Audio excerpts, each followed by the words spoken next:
हाँ बच्चों, सुप्रभातम, नमः संस्कृताय। आज हम लोग पढ़ेंगे यण संधि। यण संधि स्वर संधि का ही एक अंग है और इसका सूत्र है इको यणचि। इक स्थाने यण स्यात्। इक के स्थान में क्या हो? यण हो, स्वर परे रहते।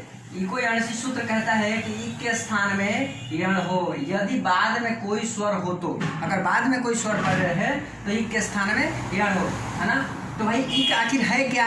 इक एक शॉर्टकट फार्मूला है। इक एक शॉर्टकट फार्मूला है। इक के अंतर्गत में ई, उ, री और ली ये चार आते हैं और यण के अंतर्गत में य, व, र और ल ये चार आते हैं। ठीक है, तो इक के स्थान में यण हो तो इक और कब हो? बाद में कोई स्वर परे हो तो तभी होगा। एग्जाम्पल नंबर 1, पहला मैं एग्जाम्पल दूंगा कि इक के स्थान में यण हो तो ई के स्थान में य हो, उ के स्थान में व हो और री के स्थान में र हो।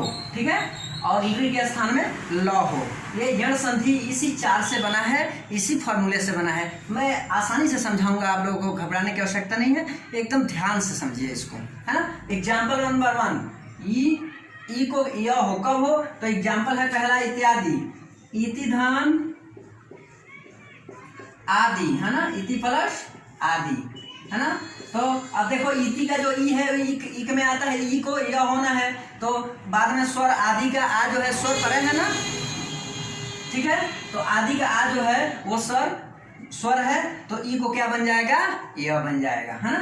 तो इसको हम आगे समझाने के लिए वर्ण विच्छेद करके थोड़ा सा मतलब आगे बढ़ा देते हैं और ई आगे बढ़ गया और प्लस आदि हो गया, है ना। आदि हो गया। बच्चों देखो ये जो ई है इसको क्या बनना है? य बनना है। ई को यणचि सूत्र कहता है कि के स्थान में य हो, स्वर के परे रहते हैं। तो ई को य बनना है, उ को व बनना है, री को र बनना है, ली को ल बनना है। वैसे ही बाद में आ का जो है ये आ स्वर है ना, आ स्वर है। ठीक है, तो आ जो स्वर है यह ई के बाद में आ स्वर परे है तो ई को क्या बनना है? य बनना है ना। आधा य बन जाएगा। ई तब प्लस ई को आधा य लंगड़ा कैसा बनेगा? आधा य प्लस आदि, है ना, आदि। अब ये हो गया। अब सबको इसको जोड़ दोगे तो क्या हो गया? आधा तो जुड़ गया, आधा य जुड़ गया, है ना, प्लस आदि, है ना। ये हो गया।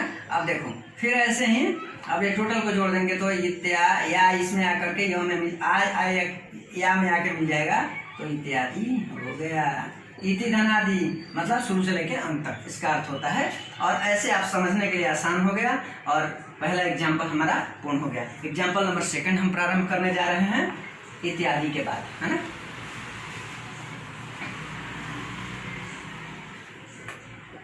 एग्जाम्पल नंबर 2 देखेंगे भानुवादि। भानुवादि इसको तोड़ेंगे कैसे?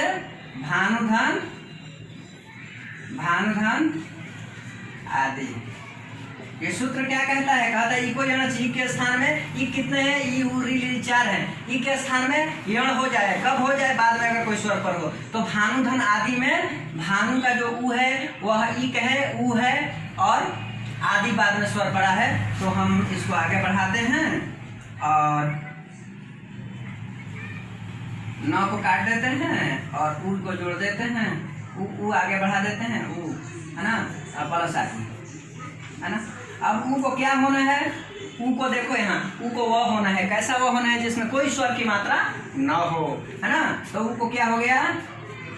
आधा व हो गया, बिना स्वर वाला व हो गया, है ना, बिना स्वर का व और प्लस आदि, है ना, प्लस भान है। अब इसको जो आपस में फिर जोड़ेंगे तो क्या हो जाएगा?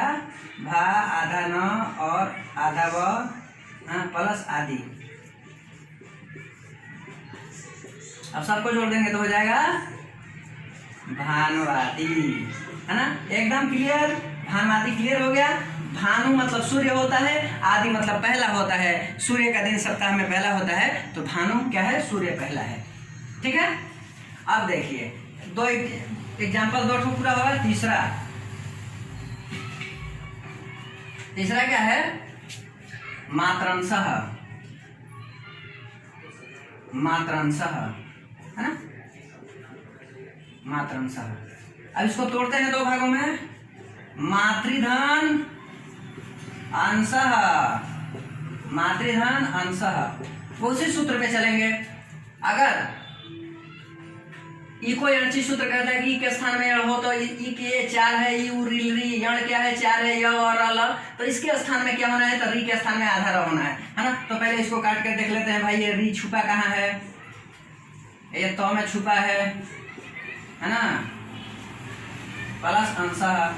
कब हो, बाद में कोई स्वर पड़ा हो तो अंश का जो अ है वो स्वर है, तो री को क्या होने वाला है बाबू, री को र होने वाला है ना। और मातृ है ना,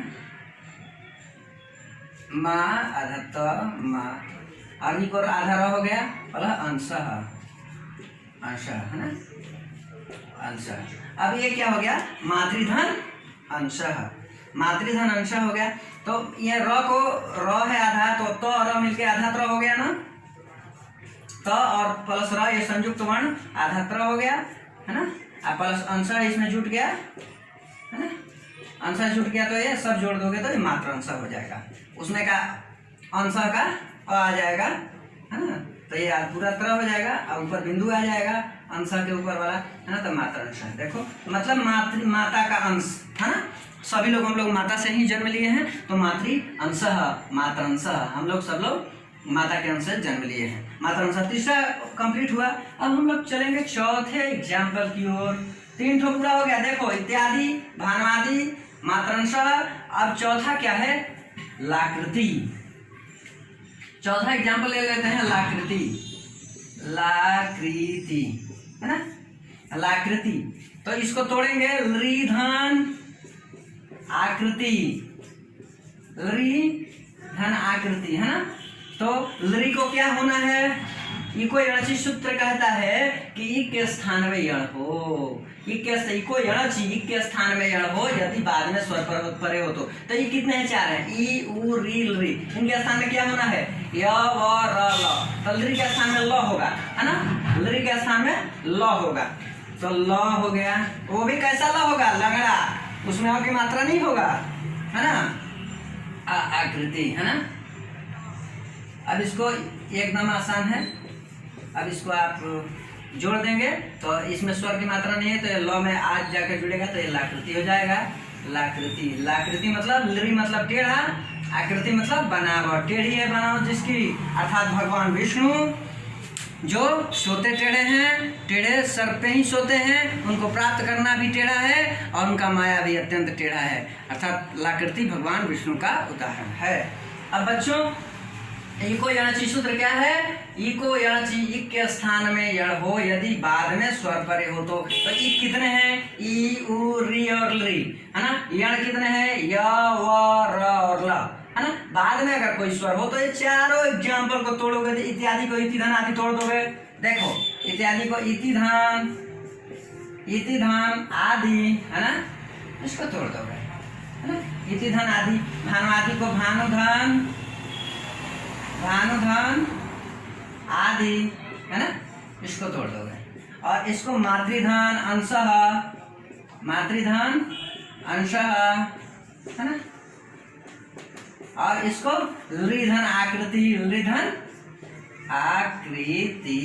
ना, लृधन आकृति है ना। अब सबके देखो ये सबके बाद में स्वर है, इसके बाद में आदि स्वर है, यहाँ भी आदि स्वर है, यहाँ अंश का अ स्वर है, यहाँ आकृति का आ स्वर है। अब बाद में ये स्वर है तो यहाँ का ई को य हो गया है, उ को व हो गया है, री को र हो गया है, लृ को ल हो गया है, सिंपल सा है। 4 ही में पूरे यण संधि आ जाता है। आज का कंप्लीट, फिर अगले बार पढ़ेंगे है ना।